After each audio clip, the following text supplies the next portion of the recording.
살만한 세상 수요일에는 경제의 흐름을 짚어봅니다.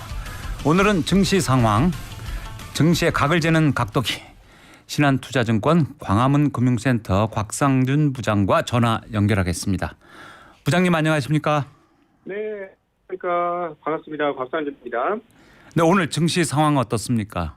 네, 오늘 증시 시장은 좀 엇갈리고 있습니다. 코스피 시장은 15.4포인트, 0.8%가 하락하면서 2634포인트를 기록하고 있고요.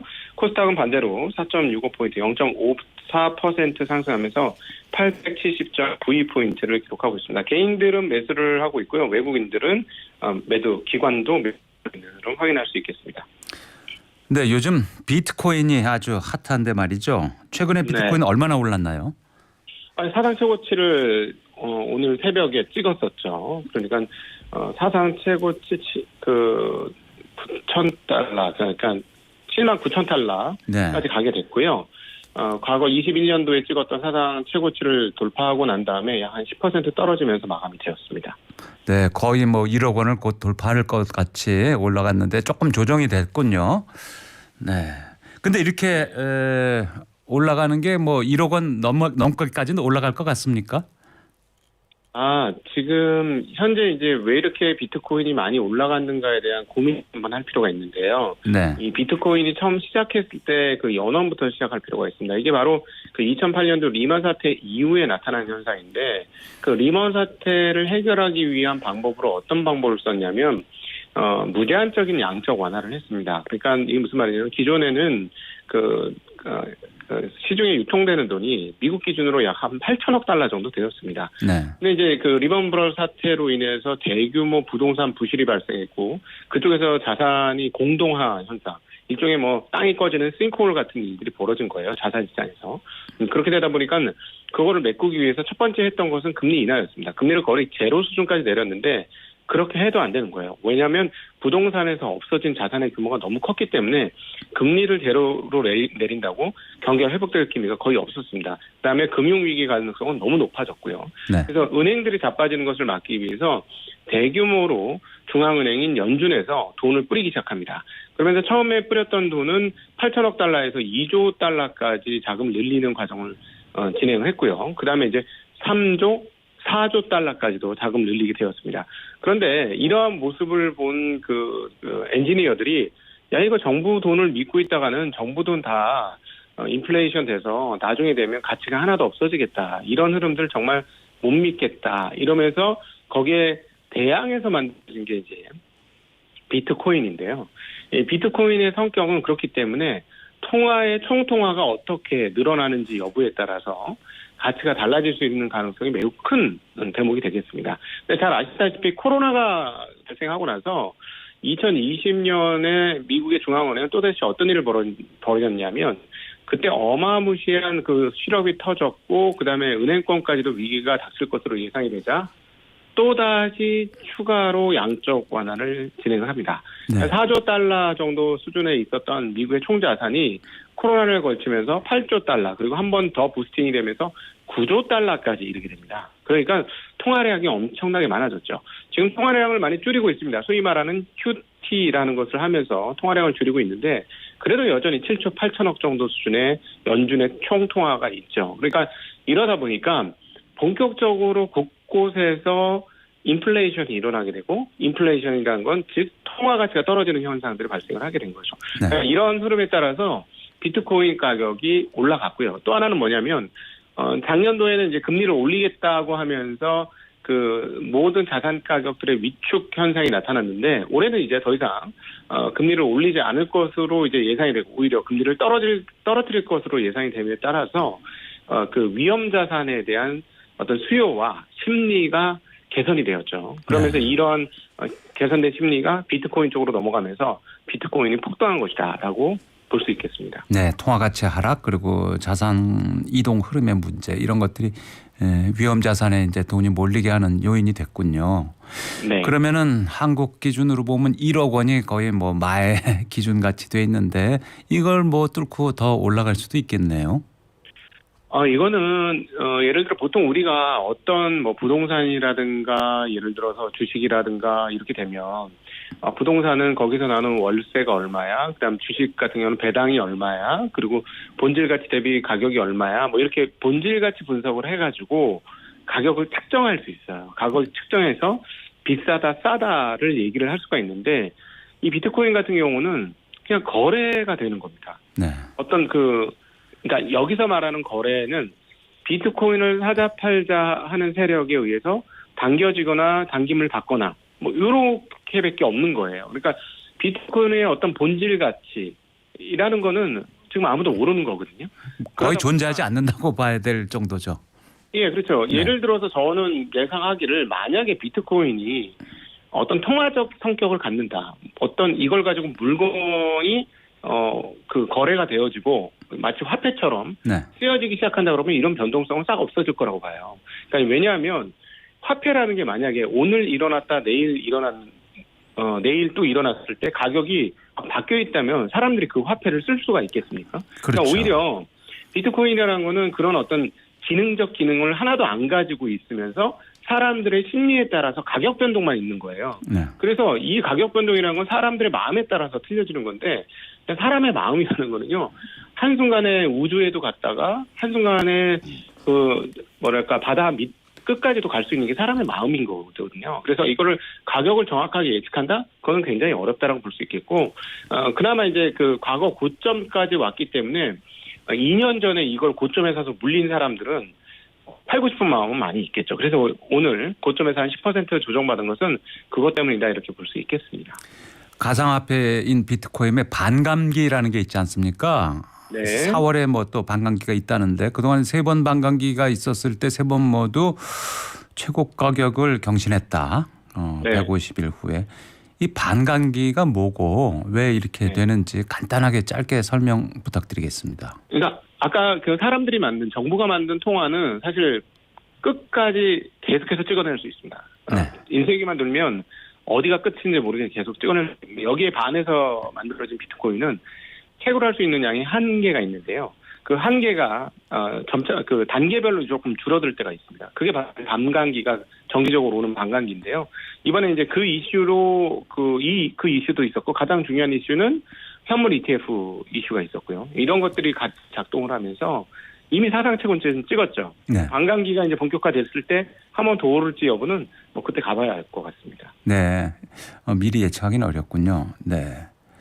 그렇다면 그 ETF에 상장된 것도 영향이 있다고 봐야 되겠네요. 비트코인 그건 상장. 엄청난 거죠. 왜냐하면 말씀드렸다시피 이게 어떤 본질 가치의 근거에서 움직이는 게 아니라 사람들의 마음과 수급에 따라서 움직이는 건데 현물 ETF를 통해서 기존의 어떤 제도권에 있었던 투자자들의 수요를 일으킨 대목이 있습니다. 그러니까 예를 들자면 우리 작년에도 나타났습니다만 비트코인 거래소가 망해서 없어지는 경우가 있잖아요. 그렇게 될 경우에는 투자를 했다가 내 돈을 날릴 수 있기 때문에 사람들이 불안해서 못해요. 그런데 지금 현물 ETF 같은 경우는 아주 유명한 블랙록이라든가 이런 회사들이 만들어낸 그 자산운용사가 만들어낸 ETF이기 때문에 갑자기 없어지진 않죠. 가격 변동은 있을 수 있지만. 그러니까 일반 투자자들이 투자를 할 수 있는 공간이 열린 겁니다. 그래서 여기서 들어오는 돈들이 꽤 많았기 때문에 이번 상승이 또 진행된 거다라고 충분히 볼 수 있는 대목이 되겠죠. 네. 문자가 벌써 곽 부장님한테도 문자가 왔어요. 7176님 오늘 프로그램 이름처럼 살만한 세상이 되길 바라며 라디오 듣습니다. 오늘 경제 얘기 열심히 듣겠습니다. 미국 증시, 코인 다 오르는데 한국 증시도 오르길 바랍니다. 곽상중 부장님 신뢰가 갑니다. 이렇게 해주셨어요. 네. 네, 부장님 오늘 말씀 잘 들었습니다. 고맙습니다. 다음에 또 부탁드리겠습니다. 네, 감사합니다. 지금까지 신한투자증권 광화문 금융센터 곽상준 부장과 말씀 나눴습니다. 자, 여기서 퀴즈 내드리겠습니다. 넌센스 퀴즈인데요. 스님이 못 가는 대학교는 어느 대학교일까요? 넌센스 퀴즈입니다. 스님이 가지 못하는 대학교는 어느 학교일까요? 정답은 세 글자입니다. TBS 앱 또는 50원 유료 문자 샵 0951로 정답을 보내주시면 추첨을 통해서 선물 보내드리겠습니다. 네, 많은 분들 벌써 문자 보내주고 계신데요. 샤이닝님 안녕하세요. 살만한 세상 오늘도 감사히 듣고 있습니다. 화이팅. 네, 출석 체크해 주셨고요. 1069님 기다림이 있고 듣고 싶은 이야기가 있고 살만한 세상 속으로 빠져봅니다. 해주셨습니다. 5607님 살만한 세상 서두원님 안녕하세요. 항상 건강하시고 감사드립니다. 네, 고맙습니다. 꽃마리님, 햇살 좋은 시간입니다. 오늘도 좋은 하루 보내세요. 귀 쫑긋 잘 듣겠습니다. 감사합니다. 사랑합니다. 해주셨습니다. 네, 고맙습니다. 수요일은 알아두면 쓸모 많은 생활 속 경제 이야기로 여러분을 찾아갑니다. 살만한 세상의 경제 책사 전호겸 교수와 경제학에 대해서 알아보겠습니다. 오늘의 넌센스 퀴즈 드렸죠. 스님이 못 가는 대학교는 어느 대학교일까요? 카톨릭대 아니고요. 신학대 아니고요. 성가대 아니고요. 오답 노트 좀 알려드렸습니다. 정답 3글자입니다. TBS 앱 또는 50원 유료 문자 샵 0951로 정답 보내주시면 추첨을 통해 선물 보내드리겠습니다. 전호겸 교수님 어서 오십시오. 예, 안녕하세요. 반갑습니다. 전호겸입니다. 네, 오늘 주제가 많은 분들이 관심 가질 것 같은데요. 아침에 대한 얘기. 맞습니다. 그런데 미라클 모닝? 맞습니다. 네, 설명 좀 해주시죠. 제가 이거 오늘 미라클 모닝 관련돼서 정하게 된 게 약간 좀 재밌는데요. 제가 원래 겁이 좀 많아가지고요. 공포 영화를 잘 못 봐요. 아, 교수님이요? 예, 잘 보세요. 저는 뭐 그런 건 겁 안 내고 잘 봅니다. 그러시군요. 그래서 저는 근데 개인적으로 장재현 감독님 영화는 꼭 극장 가서 보는 스타일이어가지고요. 네. 근래 이제 개봉을 한 파묘를 보러 갔다가 그 요새 인기라죠? 예, 오늘 굉장히 인기가 많더라고요. 근데 갔더니 생각 외로 이렇게 관객들이 MZ 세대가 많더라고요. 예. 그리고 남자보다 여자가 더 많아가지고 그래요? 되게 신기하더라고요. 그래서 와가지고 그 포털에 쳐봤더니 실관객 평점을 봤더니 여성 비율이 더 많더라고요. 그래서 제가 갑자기 이런 생각이 들었어요. 이 영화가 뭐 무당 풍수 뭐 이런 주제라서 저처럼 이렇게 40대 중년들이 많을 걸 생각해가지고 이게 요즘에 트렌드인가 싶어가지고 이 분야 관련돼 가지고 제가 한번 녹색장 포털에 한번 쳐봤어요. 그랬더니 그 녹색장 포털의 전문가 상담 서비스는 엑스퍼트라는 게 있는데 네. 거기서 운세 분야를 상담할 수 있대요. 근데 거기 같은 경우에 MZ 세대 비율이 둘이 합쳐가지고 약 78%나 된다는 거예요. 온라인으로 점 보는 예. 사람들의 77%가 MZ 세대다. 맞습니다. 그래서 10명 중에 8명이 MZ 세대라는 거죠. 저는 깜짝 놀라서 자세하게 자료를 봤더니 구체적으로는 20대가 약 40%, 30대가 39%고요. 저 같은 40대는 오히려 10%밖에 안 되더라고요. 네. 그래가지고 놀랍다면서 그럼 이게 왜 미라클 모닝 무슨 관계냐 이렇게 생각할 수 있지만 그래서 영화 보고 너무 무서워가지고 일찍 자고 일찍 일어나다가 오늘도 6시에 일어났거든요. 그래서 내가 근래 지난달에 영화 보고 한 6시에 맨날 일어나면서 보통 6시에 이제 미라클 모닝을 많이 하기 때문에 이번에 한번 미라클 모닝 한번 이야기해볼까 해가지고 이 주제를 정하게 됐습니다. 네. 그 영화가 이제 무당 풍수 이런 얘기가 나오니까 그 온라인으로 점 보는 사람들이 젊은 세대가 많다. 그거하고 또 잘 매칭이 된다는 얘기죠. 예, 맞습니다. 네. 그러면 미라클 모닝 요즘 상당히 그쪽으로 관심들이 많은 것 같은데요. 뭐 갓생 살기? 뭐 이런 맞습니다. 말도 처음 들어봤는데 말이죠. 이게 어떤 뜻인가요? 네, 맞습니다. 저 같은 경우에도 미라클 모닝은 조금 대중적인데 갓생살기는 약간 MZ세대 위주로 있긴 한데요. 그러니까 미라클 모닝은 최근에 이제 새벽 6시 이전에 일어나서 운동이나 독서를 하는 걸 말하고요. 갓생은 가드의 신 플러스 인생 이래가지고 갓생을 합친 건데 신조어인데요. 하루하루를 계획적으로 열심히 살아가서 타의 모범이 돼야겠다는 뭐 이런 삶의 뜻이라는데 뭐 저는 딱히 잘 모르겠지만 하여튼 최근에는 뭐가 되었든 일찍 일어나는 게 미덕이고 늦게 일어나는 사람은 뭔가 자기 인생을 방임하는 듯한 이런 분위기가 사실 있거든요. 근데 저는 개인적으로 늦잠 자는 걸 좋아하고 저녁형 인간이어가지고 뭐 그렇습니다. 그런데 미라클 모닝이라는 게 책으로 유명하지 않습니까? 맞습니다. 이게 미라클 모닝이 지금은 굉장히 대중적인 단어로 쓰이고 있지만 원래는 2010년대에 할 엘로드라는 분이 미라클 모닝이라는 책을 내서 거의 글로벌 베스트셀러가 됐거든요. 그래서 그때부터 약간 대중화된 게 있고요. 이 책이 보니까 버전이 엄청 많더라고요. 제가 찾아봤더니 근데 이 책 버전 중에 저는 이제 미라클 모닝 밀리어네어라고 해서 미라클 모닝에서 백만장자 되기 뭐 이런 책을 빌려가지고 봤는데요. 그 앞에 봤더니 라이프 세이버로 6분 동안 미라클 모닝 하는 게 중요하다는 걸로 이제 시작을 하거든요.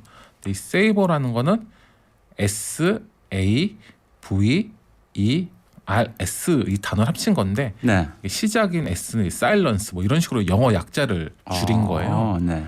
그래서 저도 뭐 워낙 유명한 책이니까 세이버 관련돼 가지고 약간 더 설명을 드리면 네. S는 아침에서 1분 정도 눈을 감은 채 고요하게 침묵의 시간을 즐긴다는 뜻인데요.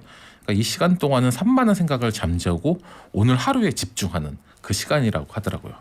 그 두 번째는 A는 가장 중요한 확신의 말을 읽는 거래요. 그러니까 내가 하고 싶은 거, 내 목표가 무엇인지, 실행 방안, 시기 이런 거를 혼자 스스로 다짐하는 거고요. 네. V는 오늘 완수해야 하는 중요한 과제를 시각화한다는 뜻이라고 하더라고요. 그래서 내가 오늘 예를 들어 저라면 라디오를 오늘 시각화한다. 네, 시각화. 비주얼라이즈. 네. 네. 눈으로 생각하는 거죠. 사실 생각을 비전하는 거죠. 그래서 뭐 저 같은 경우 오늘 라디오를 실수 없이 잘 해야겠다 이런 생각을 하는 게 뭐 그런 거겠죠. 그리고 E는 눈을 뜨자마자 할 수 있는 운동을 실행한다는 건데요. 엑서사이즈. 맞습니다. 뭐 팔벌려 뛰기라든지 푸시업을 하면서 활기차게 하루를 시작하는 거라는데 저는 약간 그 생각을 했어요. 우리가 대부분 공동주택에 살잖아요. 네. 그 대부분 윗집이 있거나 아랫집이 있는데 팔벌려 뛰기를 새벽 4시나 6시부터 하면 이건 엄청난 민폐잖아요. 아, 그 발 뒤꿈치를 네. 조심하면 돼요. 아 그래요? 앞꿈치로만 뛰면은 별로 울리지가 않습니다. 아. 뒤꿈치를 닿으면 쿵쿵 소리가 나는데 어. 뒤꿈치를 들고 살짝 하면 훨씬 낫죠. 그럼 설득력 있네요. 아, 저는 어떻게 이거를 팔별뛰기를 어떻게 하라는 거지? 막 이렇게 생각했는데 그러네요. 그리고 R은 책을 들고 하루에 한 달락이든 한쪽이든 읽는다. 이렇게 리딩. 해서. 네, 리딩 맞습니다. 그래서 1년이면 한 20권 분량의 책을 읽고 자신을 발견할 수 있다고 하는데 이거는 좋더라고요. 왜냐하면 네. 우리가 습관적으로 책 읽는 습관이 필요하잖아요.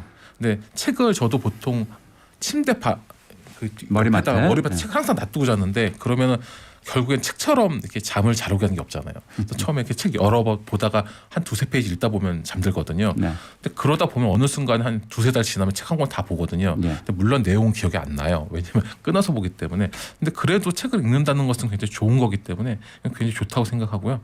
S는 일기장을 꺼내 감사하게 여길 만한 내용을 한 가지 적는다. 뭐 그렇더라고요. 그래서 사실 감사하는 게 굉장히 중요한데 지금 감사로 미라클 모닝을 이제 마무리하는 거죠. 아, 다 좋은 얘기네요. 예. 구체적으로 설명해 주시니까 좀 알아듣겠는데 말이죠. 근데 이 미라클 모닝을 내가 실천하겠다. 새벽 4시부터 시작한다. 뭐 이런 분들도 있잖아요. 그런데 그러니까 미라클 모닝 이게 이렇게 일찍 일어나야 되는 겁니까? 그래서 제가 사실 오늘의 주제는 미라클 모닝 책이 아니라 오늘 아침형 인간과 저녁의 인간의 차이와 우리가 잘못 알고 있던 편견을 깨려고 하는 건데요. 네. 그러니까 아까 말씀하신 것처럼 미라클 모닝을 새벽 4시부터 시작하는데 그러면은 저 같은 저녁의 인간은 보통 7시 넘어서 일어나거든요. 그렇죠. 그럼 도대체 무엇이 더 나은지 그리고 사실상 어떤 게 데이터상으로 장단점이 있는지 오늘 한번 이야기해 보려고 합니다. 그런데 이제 얼리버드라는 말이 있잖아요. 일찍 일어나는 새가 벌레를 많이 잡아먹을 수 있다. 부지런한 사람이 먼저 이득을 본다. 기회를 잡을 수 있다. 이런 뜻인데 서양에서도 그런 속담이 있을 정도니까 대부분 그게 정설로 돼 있지 않습니까? 그렇죠. 근데 사실 우리가 정설로는 되어 있지만 뭐 예를 들어서 고 정종 회장님 같은 경우 새벽 일찍 일어나셔가지고 활동하신 걸로 유명하시잖아요. 그래서 대부분은 유명한 사람들은 다 새벽에 일어나는 걸로 알고 있지만 사실상 진짜 그런지, 그러니까 그런 사람들이 평균적으로 돈을 더 잘 번지 안 번지에 대해서 나온 데이터 많지는 않거든요. 네. 그런데 최근은 아니고 한 10여 년 전에 일본 경제 잡지인 프레지던트에서 독자 500명을 대상으로 이제 이거 관련된 조사가 있어요. 무슨 내용이냐면 아침형 인간과 저녁의 인간 본인이 어떤 형 인간이냐 물어보고 수입이나 자산을 물어본 적이 있었어요. 네. 그래서 이거를 그때 당시 평균 엔화 기준으로 원화로 계산한 금액으로 말씀드리면요. 조사 결과 연수입이 이제 증가함에 따라 아침형 인간의 비율이 상승한대요. 그래서 구체적으로 좀 보면요. 연수입 4,500만 원 미만에서는 아침형 인간이 30%밖에 안 되는데 연수입이 약 1억 원 수준 올라가면 아침형 인간이 50%를 차지했대요. 네. 그리고 거기서 더 올라가서 연수입이 연 1억 5천만 원 이상일 때는 60% 이상의 아침형 인간이었다는 거예요. 네. 그래서 사실 이 조사상으로 보면 연봉이 높은 사람일수록 아침형 인간이 더 많다는 결론을 내릴 수가 있는 거죠. 일본 조사에 따르면 그렇다는 거네요. 네. 연봉만 많을까요? 자산도 많을 것 같은데. 아마 돈을 많이 벌면 자산도 많다 보니까 저축한 금액을 자산으로 계산해 봤더니 약 1,100만 원 미만이라 답한 사람 중에서 아침형 인간은 20%에 불과했지만 저녁형 인간은 50% 넘었대요. 네. 그러니까 1,100만 원이라는 자산을 갖고 있는 사람들의 절반 이상은 전역형 인간이었다는 거죠. 그리고 5억 5천만 원 이상의 자산을 가진 사람들을 봤더니 아침형 인간이 40%고 전역형 인간이 20%라서 아침형 인간이 2배나 많았다고 하더라고요. 그러니까 즉 아침형 인간이 전역형 인간보다 연봉도 높고 자산도 많다는 결론이 나오긴 했는데요. 제가 아까도 말씀드린 저는 전역형 인간이잖아요. 이게 표본이 500명밖에 안 되고 설문조사 불가하기 때문에 재미로 이런 것도 있구나 정도로 이해하시면 좋을 것 같습니다. 그리고 그 설문조사 지금 설명해 주시는 걸 들으니까 아침형 인간 40%, 저녁형 인간 20% 그러면은 합쳐서 60%밖에 안 되잖아요. 네. 그럼 나머지 40%는 나머지는 딱히 난 아침형도 아니고 저녁형 인간도 아니라고 생각하는 거죠. 그런 분들이 네. 그것도 40%는 되네요. 그렇죠. 네. 그러면 나이가 많고 지위가 높은 사람들이 아침형 인간이 많은 건가요? 그렇죠. 사실 이 프레지던트 잡지에서도 이야기를 하더라고요.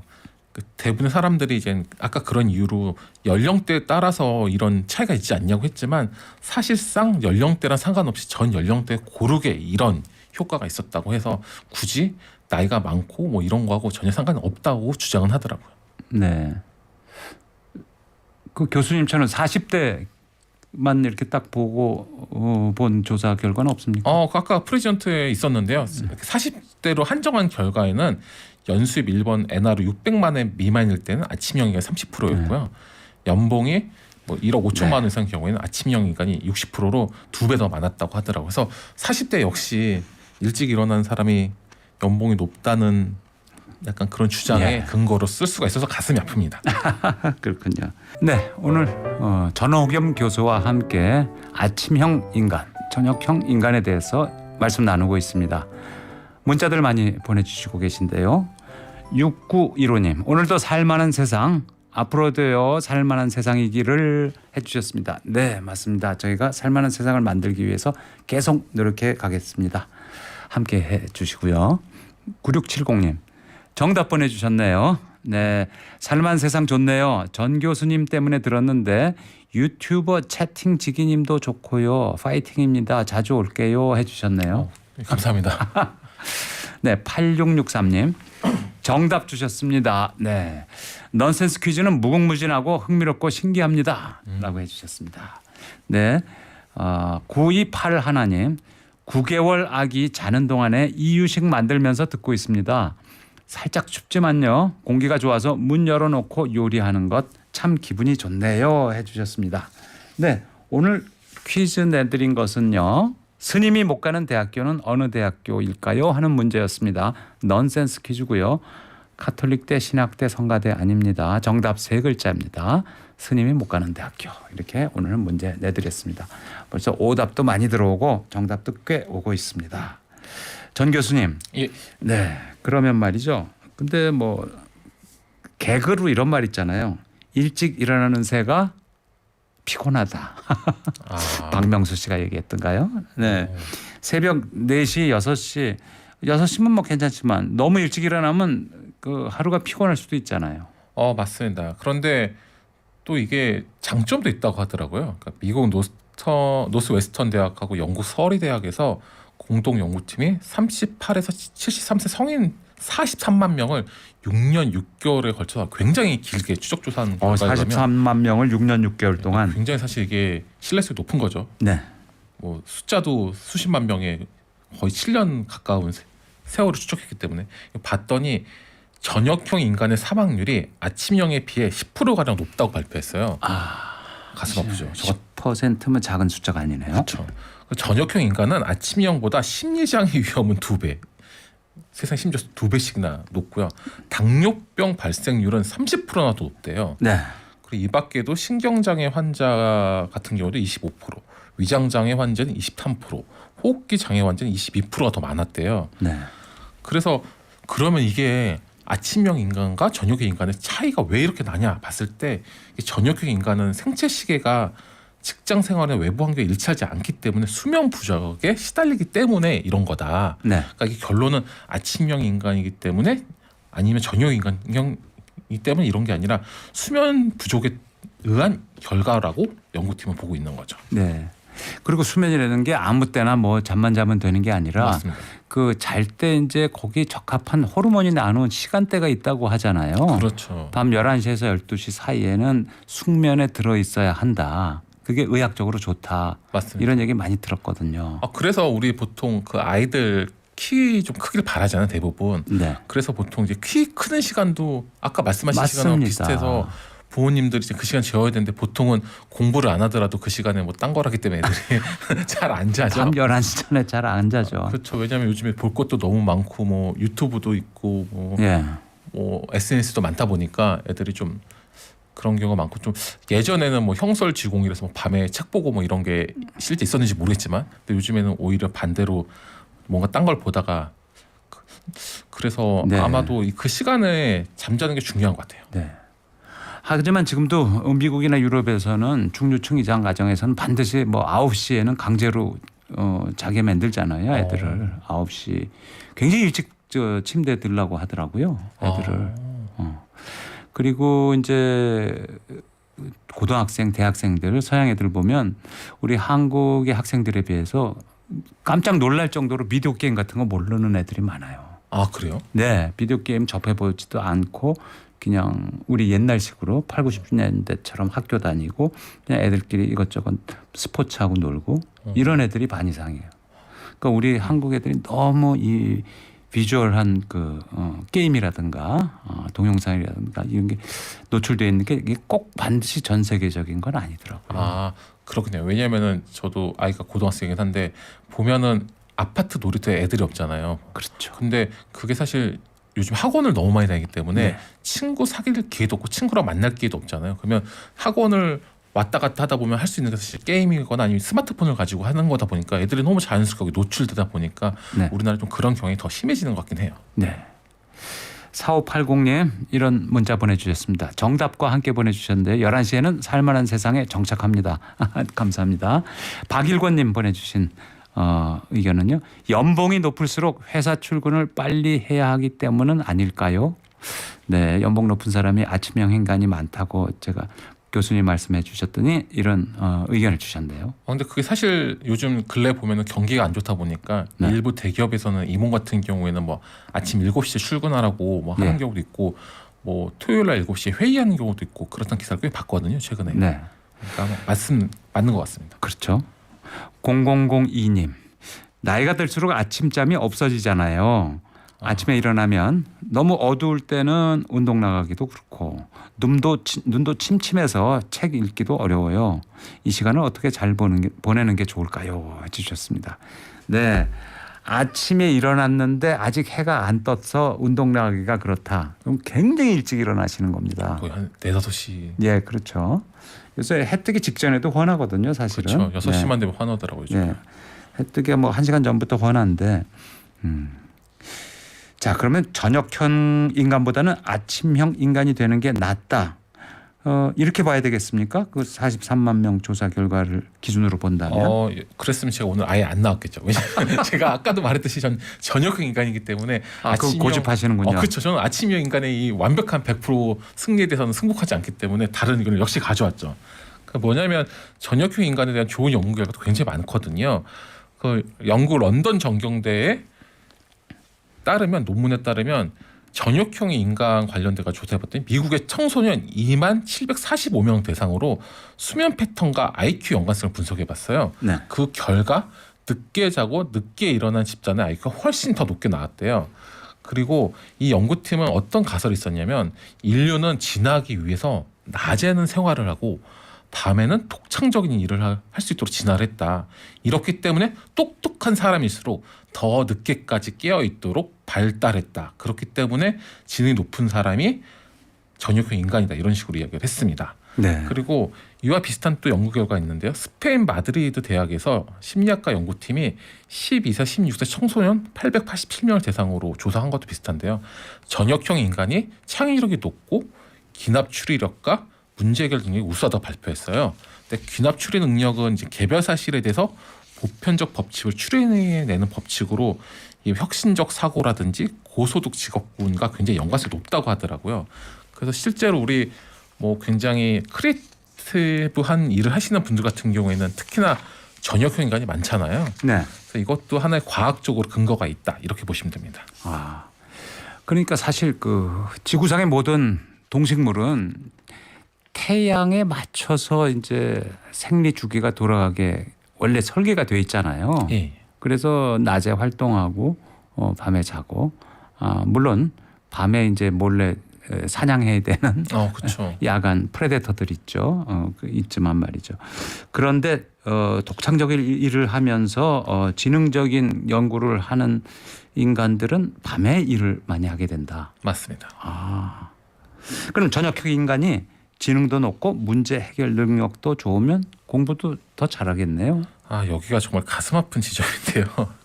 이게 왜냐면 아쉽게도 모든 연구 결과 공부는 아침형 인간 더 잘하는 걸로 나왔어요. 근데 이거는 사실상 아니 저녁형 인간이 지능은 더 그러니까 높다면서요? 이게 제가 설명 좀 드리면 굉장히 우리 사회 부조리자 사실 저녁형 인간들이 분연히 들고 일어나야 될 문제를 생각하는데요. 뭐냐면요.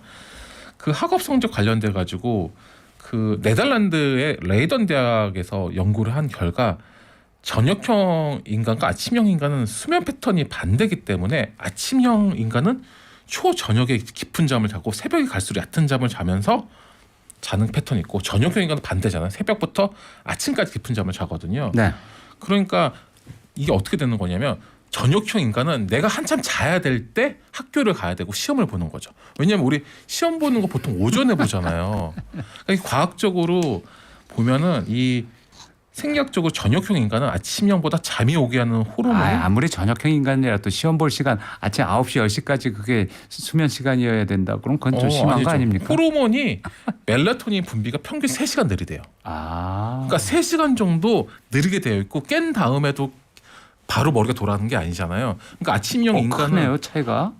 굉장히 크죠. 그래서 이거 관련돼 가지고 저녁형 인간은 수면의 질도 충분하지 못한 상태로 적게 자는 상태에 학교에다가 얘기해야 되겠네. 저녁형 인간들은 저희들은 시험을 오후에 보게 해주세요. 그래야 되겠네요. 그래서 저는 개인적으로 그 생각 많이 해요. 이게 서로 다르기 때문에 딱 보면 아침형 인간과 저녁형 인간이 가장 창의력이 동시에 좋은 때가 오후거든요. 네. 그럼 모든 국가 시험이라든지 대학교 시험은 오후부터 봐야 되는 거죠.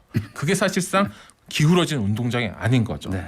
왜냐하면 저녁형 인간은 오후부터 집중력이 좋아져서 저녁 6시에 피크를 찍거든요. 네. 아침형 인간은 반대로 오전부터 좋다가 저녁 갈수록 낮아져요. 그러니까 이게 서로 완전 다른 거기 때문에 이 진행의 딱 중간 지점이 오후에 시험을 보거나 아니면 뭐 어떤 결과를 낼 수 있는 걸 하는 게 사실상 페어하다고 봐야 되는 거죠. 네.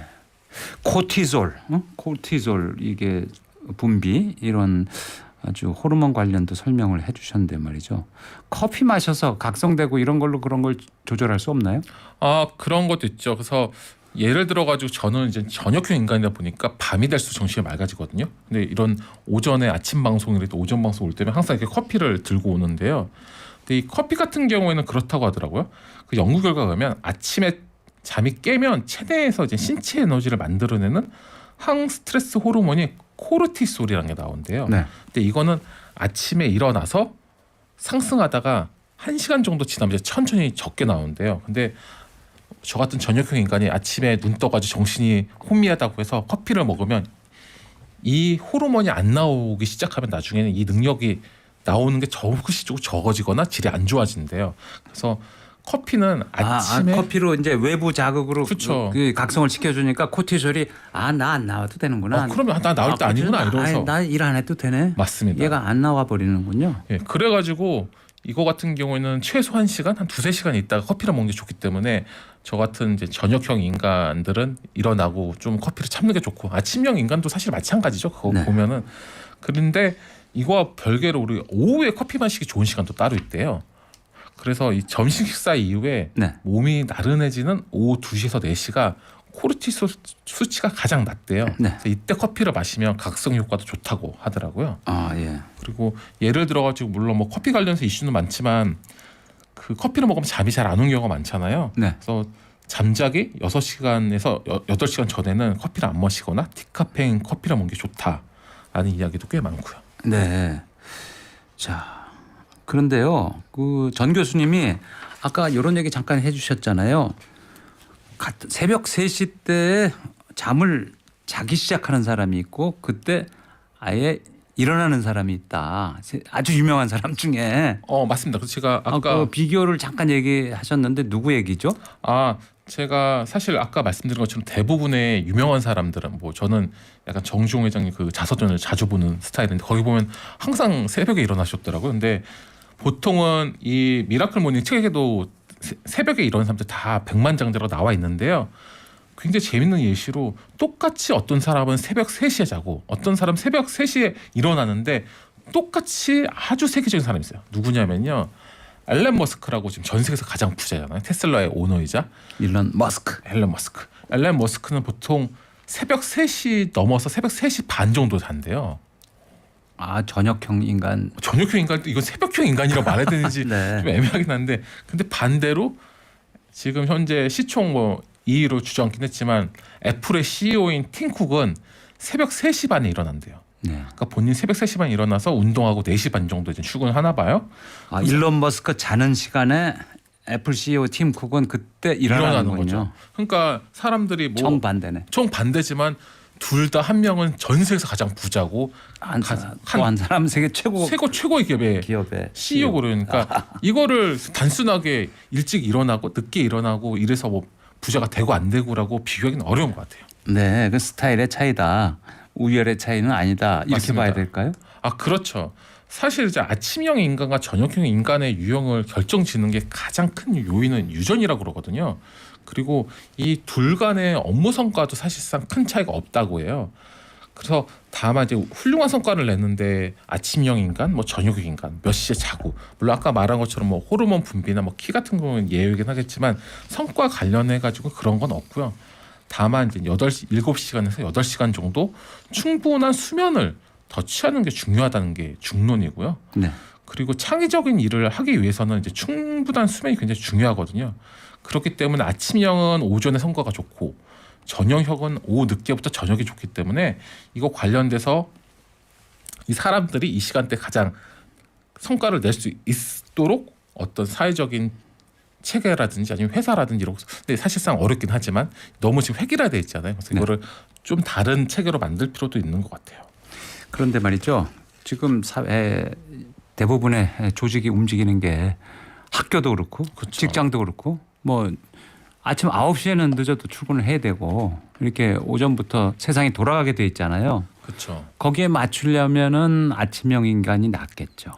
그렇죠. 그러다 보니까 아침형 인간이 아까 말한 것처럼 자산도 높고 연봉도 네, 높고 그러니까 사회적으로 성공할 확률이 높은 거죠. 그렇죠. 그래서 강제로 사실 아침형 인간이 돼야 하지만 아까 말씀드린 것처럼 이건 유전이고 3시간 정도 호르몬의 차이가 있기 때문에 저녁형 인간은 뭐 12시쯤 낮에 12시쯤 출근해라 그러면은 상관이 없겠지만 그렇죠. 그러니까 약간 유연근무제도 있고 시간 관련돼 가지고 약간 그런 것도 이제 고민할 때가 되지 않나요? 왜냐하면 이제 인구도 줄어들고 생산성 문제도 있으니까 한번 고민해볼 지점인 것 같긴 합니다. 그렇지만 이제 성장기 아이들은 그렇죠. 아침형으로 살아야죠. 그렇죠. 그때는 반 강제로 살아야죠. 네, 예. 아니면 성장판이 제대로 활동을 다쳐가지고 키도 안 크고 말이죠. 맞습니다. 밤 늦게 자고 그러면 그러니까 학교가 다 9시 전에 등교해야 되는데. 그렇죠. 근데 요즘에 거기에도 맞춰야 되고. 고등학교 좀 일찍 가는데 7시에도 가더라고요. 그렇죠. 네, 그런 거 따지면 학생들은 아침형으로 살아야 됩니다. 맞습니다. 네, 전 교수님. 아침형 인간, 저녁형 인간 얘기해 주셨는데요. AI도 잠을 자야 된다고요? 그렇죠. 굉장히 놀라운 사실인데요. AI는 잠을 안 자고 무한히 일할 수 있을 것 같잖아요. 기계잖아요. 그렇죠. 근데 그렇지 않다고 하더라고요. AI도 치명적인 파괴적 망각이라는 게 있다고 하는데요. 최근 캘리포니아 대학교에서 의과대에서 찾은 것에 따르면 파괴적 망각이라는 건 일정 시간 오프라인 후에 얘네들이 오프라인을 안 하고 계속 훈련시키면 잊어버린대요. 그래서 강제로 우리 그러니까 잠자는 것처럼 오프라인을 시키고 나서 끈 다음에 다시 키면 얘가 다시 전처럼 뇌처럼 기억력이 다시 살아난대요.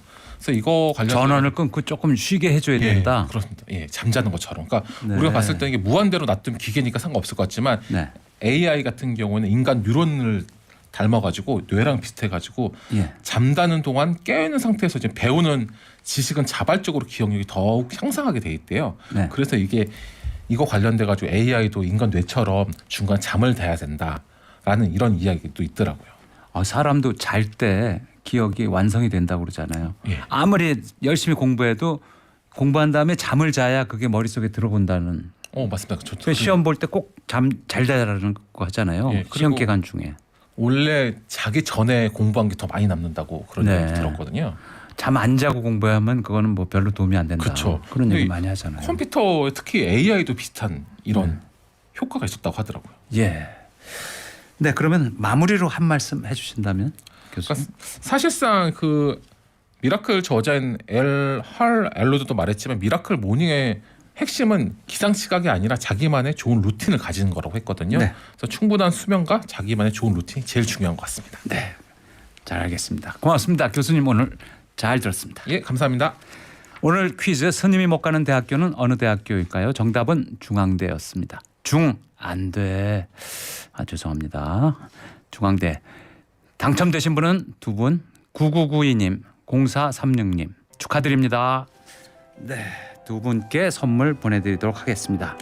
저희는 여기서 오늘 시간 마치고요. 내일 아침 11시에 다시 찾아뵙겠습니다. 고맙습니다.